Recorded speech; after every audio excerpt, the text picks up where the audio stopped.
Eu quero agradecer à doutora Milena Guarda pela possibilidade de participar do 2º Congresso da Cotejur, e foi escolhido aqui o tema garantia de emprego nos dias atuais.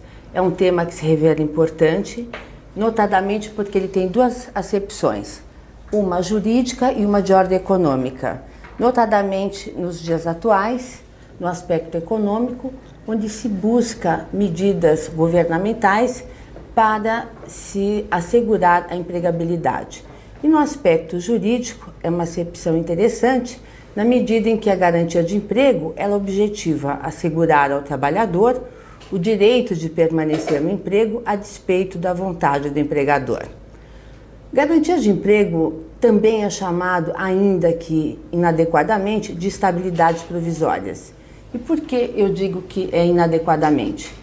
Porque são institutos que não deveriam ser recebidos a mesma terminologia. Estabilidade tem um sentido de permanente, enquanto que garantia de emprego tem uma acepção de provisoriedade. No entanto, tanto a doutrina quanto a jurisprudência usualmente costumam tratar como se fossem sinônimos garantia de emprego e estabilidades provisórias. Isso nós observamos de forma recorrente até mesmo no Tribunal Superior do Trabalho, na medida que a maioria das súmulas e orientações jurisprudenciais se referem à garantia de emprego utilizando a terminologia estabilidades provisórias. Muito bem. Carlos Angrando, quando trata do tema, fala que, enquanto natureza jurídica, a garantia de emprego é um direito de crédito intransferível, exigível do empregador pelo empregado e que, na atualidade, tem uma função estratégica. E por que ela é estratégica? Primeiro, porque é temporária.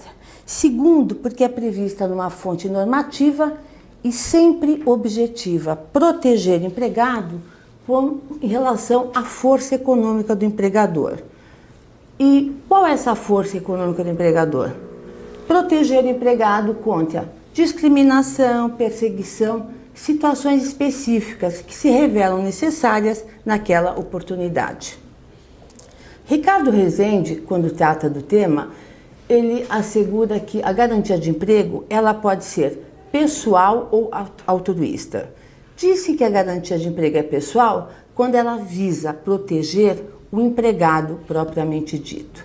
E disse que a garantia de emprego ela é altruísta quando ela vem proteger terceiro, um grupo, uma categoria, tal como ocorre com relação ao dirigente sindical, qual como ocorre com o cipeiro. Superadas essas questões, nós temos condições de buscar um conceito para esse instituto. Eu vou me valer aqui da doutrina do ministro Maurício Godinho Delgado, que conceitua a garantia de emprego como sendo uma vantagem jurídica de caráter transitório conferida ao empregado em virtude de uma circunstância contratual pessoal de caráter especial, de modo a assegurar a manutenção do vínculo por um lapso temporal definido, independentemente da vontade do empregador. É importante notar que esse Instituto Garantia de Emprego, ele se revela como sendo uma restrição ao direito potestativo do empregador. Isso significa dizer que o empregador, ele exerce poder diretivo, todavia, em relação ao tema, ele tem uma restrição a esse poder. Isso também chama a atenção relativamente ao tema que, diferentemente do que ocorre com o Instituto da Estabilidade, toda vez, com exceção feita da garantia de emprego da espécie dirigente sindical, nas demais hipóteses, as consequências jurídicas, quando não observado o Instituto, exemplo, empregador que dispensa o empregado portador de uma garantia de emprego, as consequências são meramente de ordem pecuniária. E isso pode ser observado pelo entendimento exarado pelo Tribunal Superior do Trabalho por meio da súmula 396, no inciso 1, cuja redação assim se apresenta. Exaurido o período de estabilidade, são devidos ao empregado apenas os salários do período compreendido entre a data da despedida e o final do período de estabilidade, não lhe sendo assegurado a reintegração no emprego. Então, essa súmula deixa muito claro que os efeitos são meramente pecuniários e que o objetivo princípio não é a reintegração ao trabalho.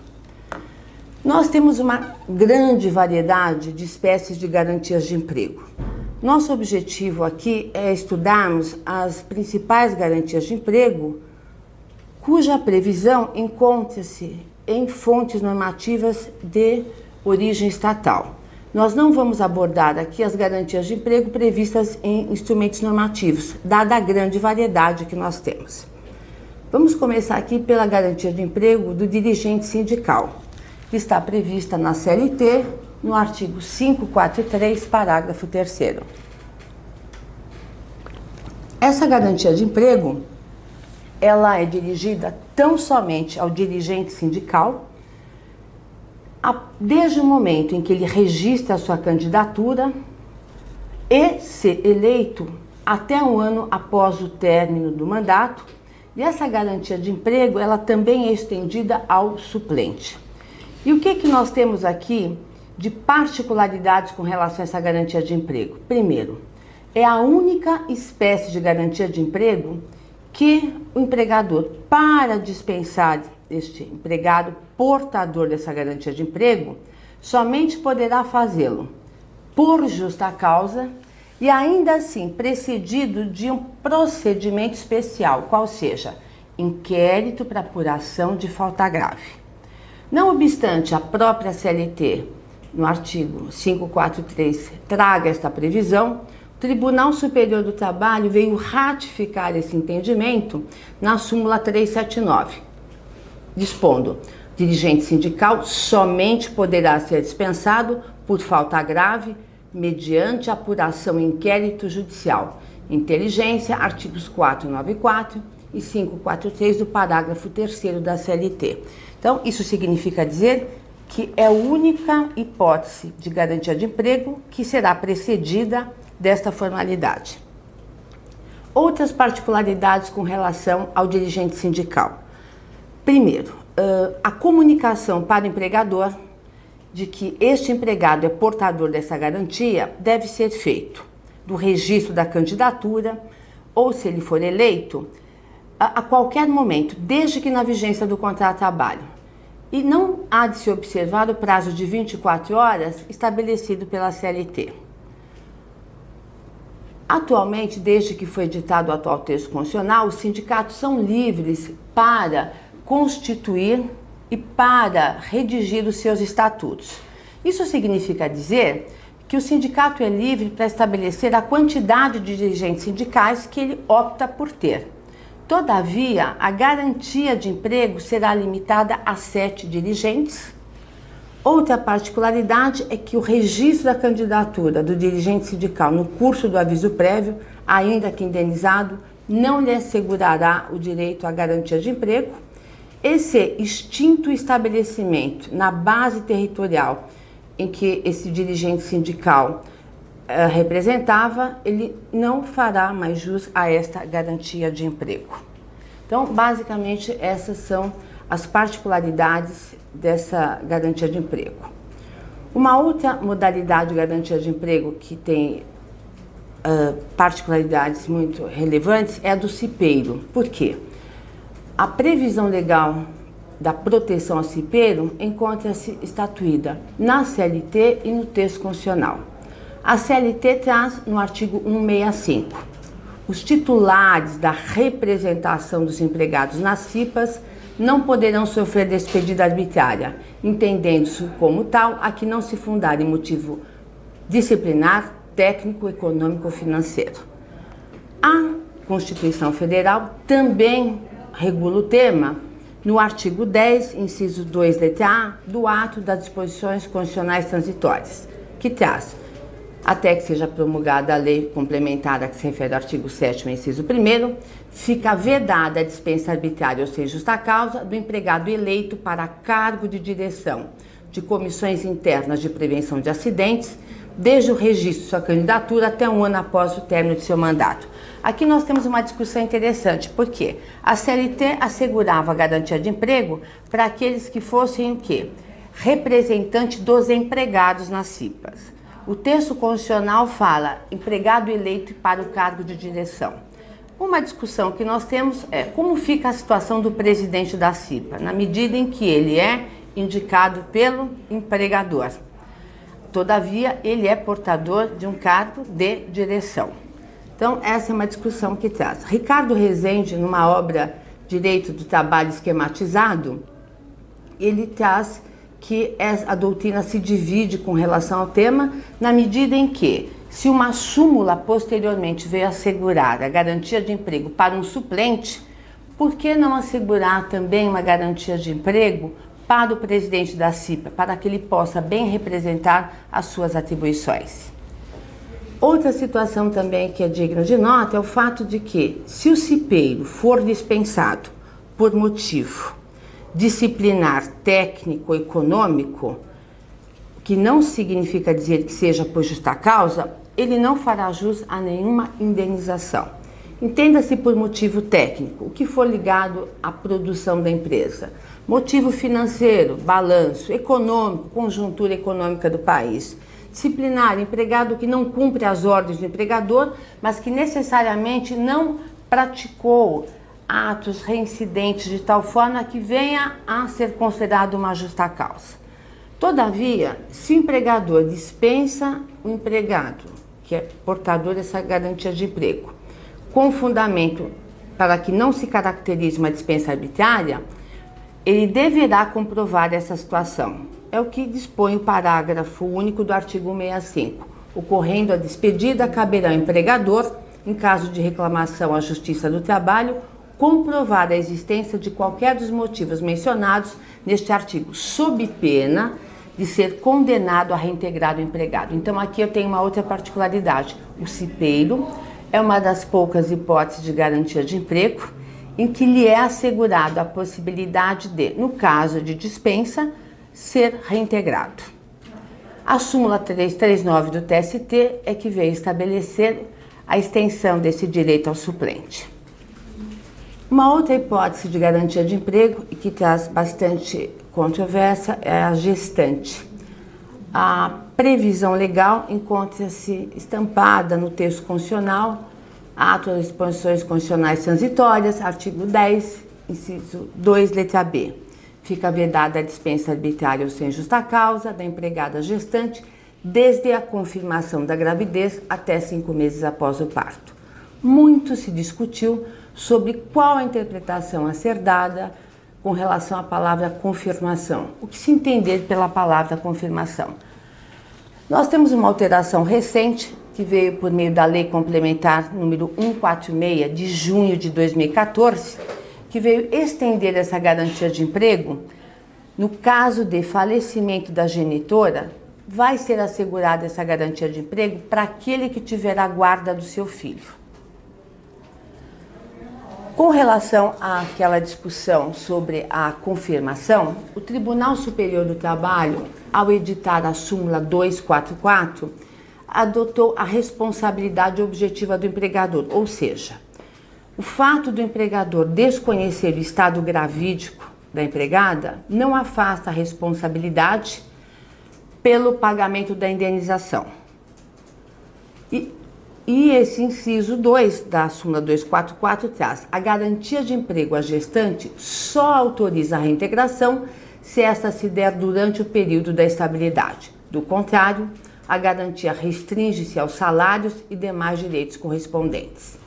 Todavia, nós não podemos deixar de observar que há diversos julgados, inclusive aqui do Tribunal Regional do Trabalho da 2ª Região, dando o seguinte entendimento: que é necessário que a empregada ela tenha conhecimento do estado gravídico durante o curso do contrato de trabalho. Ou seja, se a empregada vier a tomar conhecimento da gravidez após rescisão do contrato de trabalho, há turmas do Tribunal Regional do Trabalho que entendem que ela não fará jus a essa garantia de emprego. Vou citar aqui 2 decisões. Uma proferida pela terceira turma, datada, publicação 3 de julho de 2014. Acórdão 2014 053 7567. A confirmação do início da gravidez na vigência do contrato de trabalho traduz em condição sine qua non ao reconhecimento da estabilidade provisória. Inexistindo nos autos prova de que a reclamante teve ciência de seu estado gravídico no transcorrer da relação contratual, resta descaracterizada a garantia provisória de emprego na forma como pretendida. Outro julgado da 18ª turma, publicado em 20 de maio de 2013, acórdão 2013 050 02337. O marco inicial do período estabilitário é a confirmação da gravidez, fato ocorrido no presente caso apenas após a rescisão contratual. Se o empregador desconhecia a gravidez, não dispensou a reclamante por esse fato, e sim exerceu seu direito potestativo de rescindir livremente o contrato de trabalho. A rescisão do contrato com a empregada que se encontrava grávida em data anterior à confirmação não pode ser considerada obstativa dos direitos legais destinados à proteção à gestante ou discriminatório. E por derradeiro, nós temos uma questão bastante polêmica, que foi em razão da publicação, ou melhor, da alteração da redação do inciso 3º da súmula 244 do TST, que veio assegurar a garantia de emprego da gestante, mesmo na hipótese de admissão mediante contrato por tempo determinado. Isso significa dizer que, mesmo na hipótese da empregada ser contratada mediante contrato a termo, se ela ficar grávida, é assegurada a garantia de emprego. No que pese as alterações advindas da Lei 13.015, com relação ao sistema recursal, também é importante observar que algumas turmas do Tribunal Regional do Trabalho aqui da 2ª Região não têm adotado esse entendimento previsto na alteração do inciso 3º da súmula 244. Ou seja, trago aqui a exemplo duas decisões, uma da 8ª turma, de 10 de junho de 2013, que dispõe, tratando-se o contrato de experiência de típico contrato a prazo, cuja finalidade é testar o desempenho do empregado para o exercício de suas atribuições perante o empregador no período máximo de 90 dias, e frustrado tal desiderato, incide sobre ele os efeitos próprios a essa modalidade de pactuação, sendo indevida a garantia de emprego decorrente da estabilidade à gestante. E trago mais um julgado da 3ª turma, publicado em 29 de julho de 2014, acórdão 2014 0604337. A gestação da empregada durante o período experimental não enseja a estabilidade pretendida, sendo que a extinção da relação de emprego em face do término do prazo não constitui dispensa arbitrária ou sem justa causa, pois as partes, ao celebrarem contrato de experiência, já estão cientes, desde aquele momento inicial, sobre o termo final do ajuste. Vale dizer, já sabem da data da sua extinção. E também com relação ainda à gestante, em 16 de maio de 2013, por meio da Lei 12.812, foi inserido na CLT o artigo 391-A, onde foi determinado que a confirmação do estado da gravidez advindo no curso do contrato de trabalho, ainda que durante o aviso prévio indenizado ou não, assegura a garantia de emprego. Então, essas são as particularidades com relação à gestante. Outra modalidade de garantia de emprego, bastante discutida nos nossos tribunais, diz respeito ao empregado acidentado. A garantia de emprego do acidentado está prevista no artigo 118 da Lei 8.213/91, que traz como requisitos o empregado sofrer um acidente, ele ter a alta do benefício previdenciário e aí terá garantido o emprego pelo prazo de 12 meses. As espécies que nós temos de acidente de trabalho basicamente são três. O acidente de trabalho típico, que é aquele que ocorre na ambiência da empresa e durante a jornada de trabalho. O atípico ou equiparado, que são as doenças ocupacionais e o acidente de trajeto, que é aquele que ocorre no trajeto casa-trabalho e vice-versa. O TST editou a súmula 378 e o inciso 2 traz uma característica muito importante, qual seja, são pressupostos para a concessão da estabilidade o afastamento superior a 15 dias e a consequente percepção do auxílio doença acidentário, salvo se constatada após despedida a doença profissional que guarde relação de causalidade com a execução do contrato de emprego. O que nós observamos em relação a esse inciso 2 da súmula é o seguinte: em se tratando de acidente de trabalho tipo, o empregador tem ciência, ou ele sabe, porque isso ocorreu durante a jornada de trabalho, porque é um acidente de trabalho típico. No entanto, em relação às doenças ocupacionais, nem sempre elas se manifestam durante o contrato de trabalho. É muito comum que as doenças ocupacionais elas venham a se manifestar após terminação do contrato de trabalho. Em ocorrendo tal situação, esta súmula vem assegurar a possibilidade de, em ocorrendo esta circunstância, o empregado ajuizar uma reclamação trabalhista, alegando que ele é portador de uma doença profissional relacionada ao trabalho. Em isso ocorrendo, via de regra, o juiz vai determinar vai realizar uma perícia, uma prova técnica, para que seja verificado se de fato a moléstia que o empregado alega ser portador guarda anexo causal com o contrato de trabalho que ele exerceu junto àquele empregador. Se for constatado pela perícia que há esse nexo causal, será reconhecida essa garantia de emprego, se não, será afastada. Também foi alterado, ou melhor, foi inserido essa súmula, o inciso 3º, na medida em que é assegurado garantia de emprego para o empregado que sofre acidente, mesmo se ele for contratado mediante contrato por tempo determinado. Em verdade, a inclusão desse inciso nessa súmula veio consolidar o entendimento que já havia sendo manifestado em diversos julgados pelos tribunais regionais do trabalho do país e pelo próprio TST. Isso foi uma uniformização da jurisprudência, na medida em que não é comum num contrato a termo o empregado vir adquirir uma doença profissional, mas sim ele vir a ser vítima de um acidente do trabalho tipo. Uma discussão que se revela interessante é se, por acaso, o empregado aposentado por tempo de serviço e que venha a sofrer acidente do trabalho, se ele é ou não portador dessa garantia de emprego. Isso por quê? Porque um dos requisitos do artigo 118 da Lei 8.203/91 é que para que esse empregado tenha o direito a essa garantia de emprego é que ele receba auxílio doença acidentário. E nós sabemos que não é possível a acumulação de benefícios previdenciários. Por exemplo, se o empregado percebe aposentadoria por tempo de serviço e ele sofre um acidente e fica afastado por um período superior a 15 dias, ele não receberá o auxílio doença acidentário. Logo, ele não atenderia um dos requisitos desse artigo 118. No entanto, o Tribunal Superior do Trabalho já sinalizou em alguns julgados que, numa hipótese como essa, ainda assim seria assegurada uma garantia de emprego.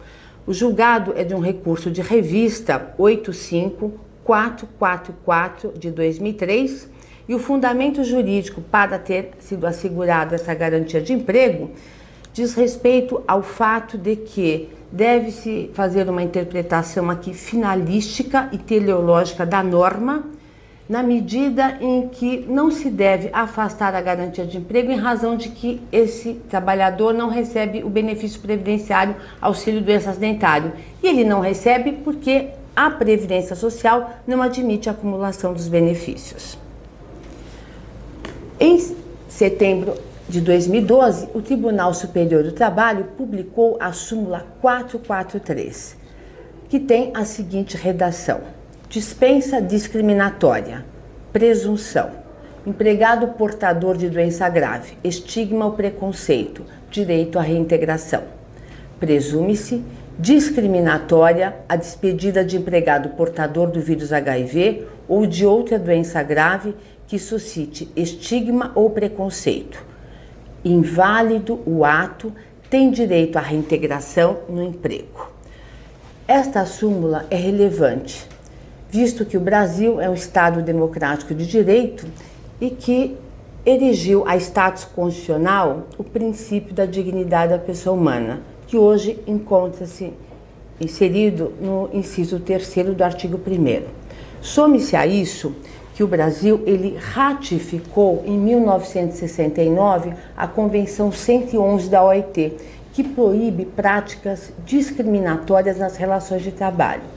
Em verdade, a súmula que foi publicada pelo TST, ela veio consagrar, ela veio ratificar o entendimento que já estava consolidado no país, na medida em que se fazendo uma pesquisa pelos tribunais regionais e mesmo pelo TST, já se observava que toda vez que se demonstrasse que o empregado foi dispensado por uma prática discriminatória, sendo ele portador do vírus HIV ou portador de uma doença grave, o entendimento é que esse empregado teria sido dispensado por uma prática discriminatória e, como tal, deveria ele ser reintegrado. E o fundamento jurídico sempre era de índole constitucional. Artigo 3º, inciso 4º do texto constitucional, artigo 5º caput, artigo 7º, inciso 3º e o artigo 1º, inciso 3º, todos do texto constitucional. Isso significa dizer que essa súmula ela veio consolidar o entendimento já pacífico dos nossos tribunais. Por derradeiro, nós queremos registrar aqui as hipóteses de extinção de garantias de emprego, que são as seguintes: morte do empregado, pedido de demissão, aposentadoria espontânea e a dispensa do empregado por justa causa. Enfim, espero ter podido contribuir aqui com essas espécies de garantias de emprego, que foram a que nós julgamos mais importantes para esse congresso aqui da Cotejur. Muito obrigada pela possibilidade de estar aqui. Olá, colegas, tudo bem? O que achou do nosso conteúdo? Eu quero te fazer um pedido que é muito importante para nós do blog Advogado Atualizado. Se você gostou ou não, comente abaixo a sua opinião e não deixe de curtir e compartilhar. Também inscreva-se no nosso canal e curta a nossa fanpage. Um grande abraço!